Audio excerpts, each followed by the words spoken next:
તો બોટાદના બરવાડામાં ટેમ્પો રિક્ષા પાણીમાં તણાઈ છે। ઉતાવળી નદીના પુલ પર ગંભીર દુર્ઘટના સર્જાઈ। ચાલક સહિત ટેમ્પો રિક્ષા પાણીમાં તણાઈ છે। પુલ ઉપર 3 ફૂટથી વધુ પાણી વહી રહ્યું। ભારે વરસાદથી ઉતાવળી નદીમાં પ્રવાહ વધ્યો છે। ખામડા ડેમના પાણીથી સ્થિતિ વધુ ગંભીર બની। ચાલકે જોખમ વચ્ચે પુલ પાર કરવાનો પ્રયાસ કર્યો।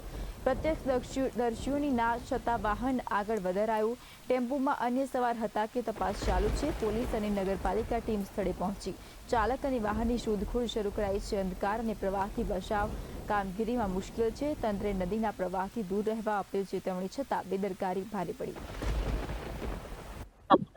કનુભાઈ નારાયણભાઈ ચાવડા અત્યારે રિક્ષા કરતા હોય છે છકડો રિક્ષા તમારી નજરે જોયું હા કઈ રીતે હોય સામેથી આવતા બરાબર મેં આમ હાથ કર્યા મેં કીધું નો નાખજો તોય છતાંય મેં નાખ્યું તો આ બોર્ડ છે ને બોર્ડની આગળથી એ ટેમ્પો અને ચાલક બે અંદર પડ્યા તમે જોયા હા મારી આમ તમે રહેતા હતા કેટલે જોયા ત્યાંથી પડ્યા પછી સામે એક અવાજ આવ્યો તોય મેં અહીંયાથી એવું કીધું કે તમે નીકળી જજો એમ બને એટલું બસ એટલું બસ પછી કાંઈ ભાઈનો અવાજ જ નહીં કાંઈ